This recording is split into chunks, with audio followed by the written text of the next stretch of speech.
नमस्कार। बीए तृतीय वर्ष की ऑनलाइन क्लास में आपका स्वागत है। हिंदी साहित्य के प्रश्न पत्र द्वितीय के अंतर्गत आज की चर्चा का विषय है बाल कृष्ण भट्ट और उनका निबंध साहित्य जन समूह के हृदय का विकास है की प्रमुख अंशों की व्याख्या। हमारी विद्यमान छिन्न भिन्न दशा, जिसके कारण हजार हजार चेष्टा करने पर भी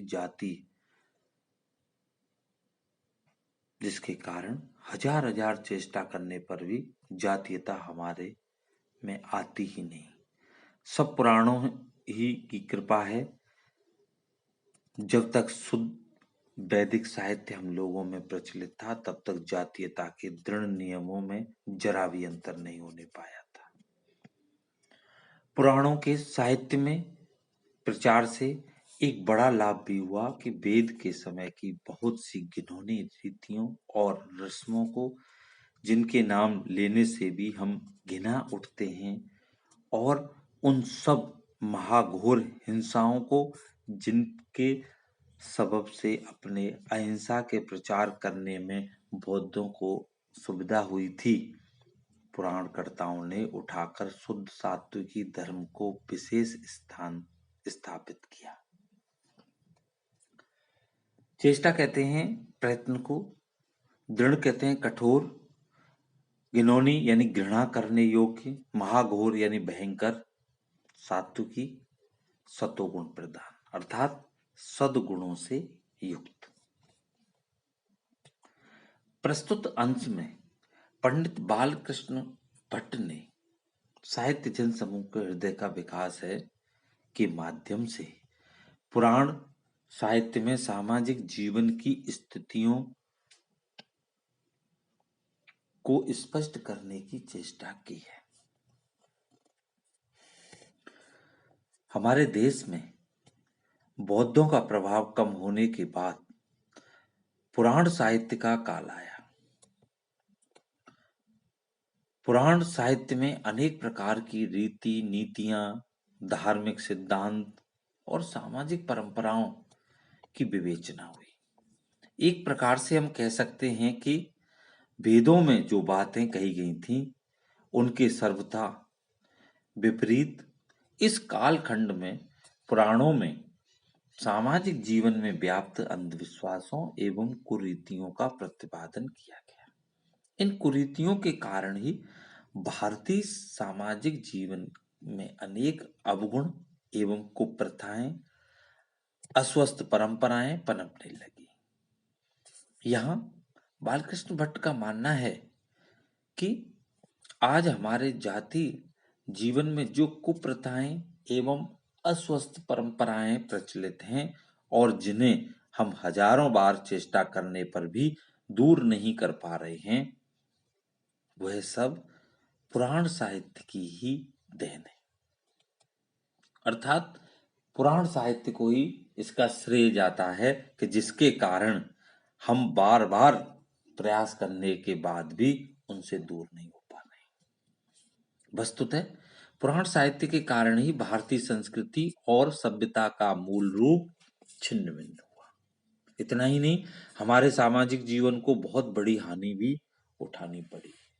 अर्थात हमारे जो सामाजिक जीवन है, उसे एक बहुत बड़ी इसके एवज में कीमत चुकानी पड़ी है। यहाँ यह भी देखा जाता है कि भारत में वैदिक साहित्य का प्रभाव था, तो तब लोगों में जाति और धर्म के आधार पर कट्टरता नहीं थी।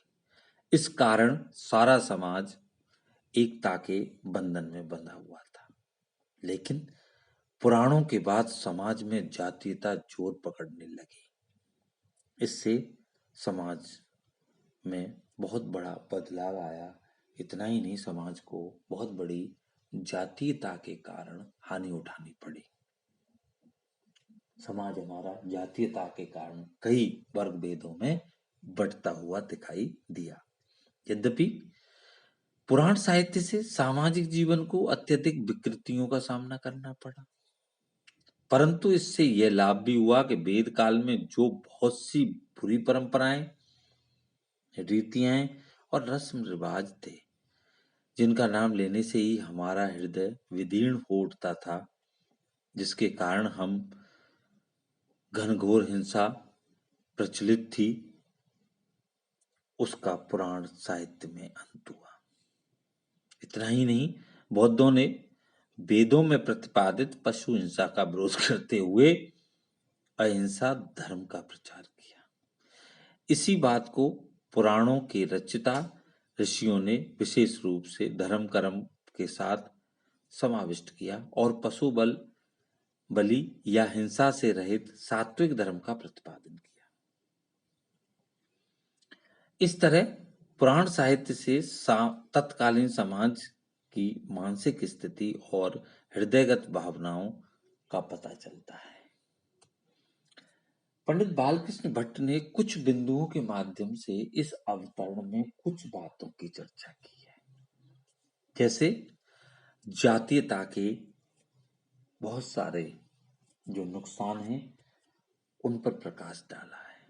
साथ ही साथ यह भी स्पष्ट करना चाहा है कि पुराण साहित्य में भारतीय जीवन की क्या स्थिति थी। विकृतियां थीं, बट ये भी हम कह सकते हैं कि कहीं न कहीं सामाजिक जीवन में जो बदलाव आया वो पुराण साहित्य के माध्यम से संभव हो सका।